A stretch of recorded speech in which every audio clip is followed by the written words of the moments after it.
जैसा कि सभी ज्योतिष मित्र जानते हैं कि 29 मार्च शनिश्चरी अमावस्या से मीन राशि पर 7.5 लगने जा रही है।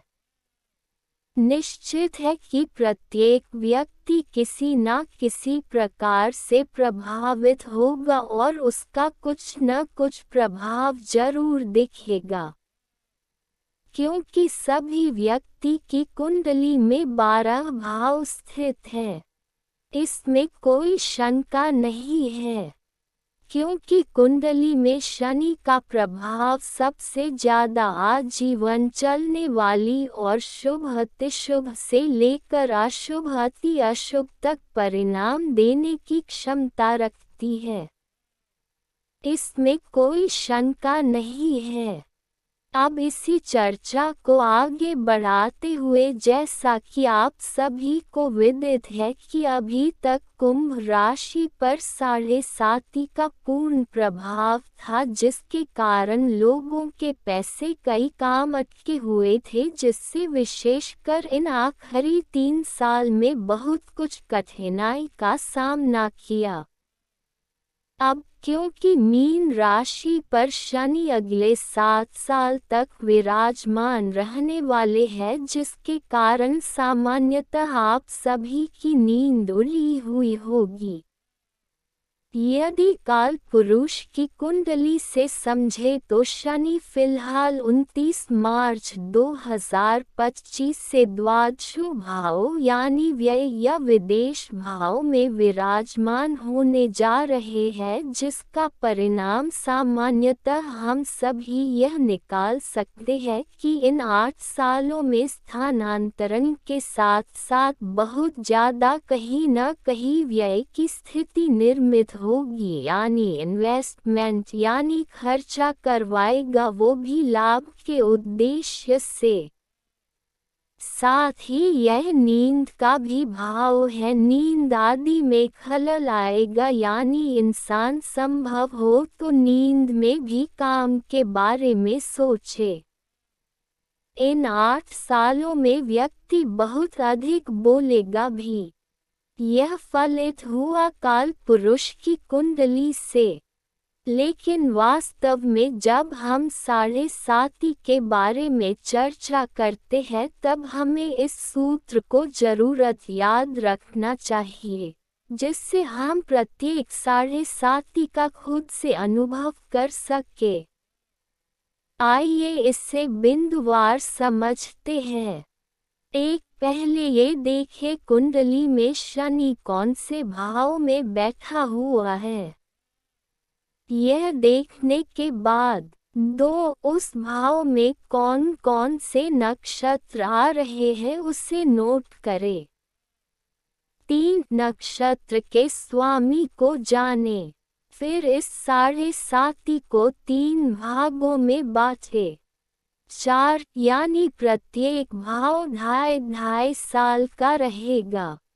5 जो पहला नक्षत्र 7.5 संबंधित भाव में आए तो समझो केवल उसी स्वामी से संबंधित कष्ट मिलेगा।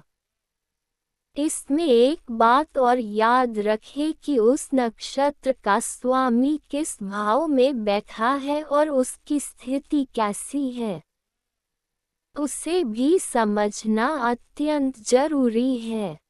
आइए इसे एक सहज उदाहरण से समझते हैं। मान लीजिए किसी की कुंडली वृश्चिक लग्न की है और उसकी कुंडली में मीन राशि 5वें भाव में है।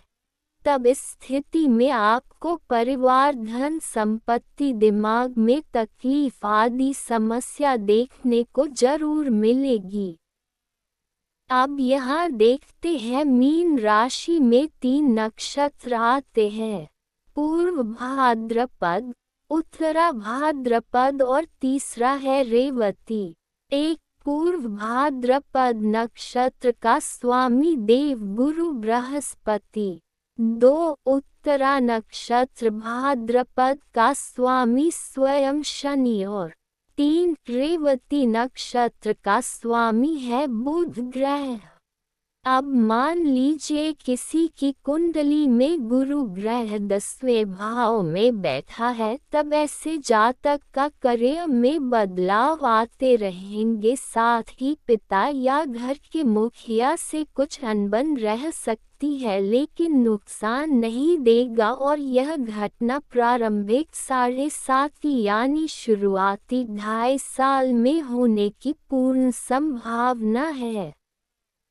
अब दूसरे नक्षत्र यानी शनि यदि आपके व्यय भाव में बैठा हो तो समझो उस भाव के बुरे फल आपको भोगने हैं और क्रम रहेगा मध्य के 3 साल यानी 7.5 के 2.5 से 5 साल तक का समय।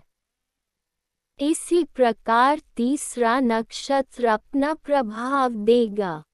इसमें एक बात और याद रखें, डिग्री का भी महत्व रहता है, लेकिन यहाँ मैं आपको बहुत ही सामान्य तरीके से समझाने की कोशिश कर रहा हूँ ताकि आप सरलता से 7.5 का प्रभाव निकाल सको।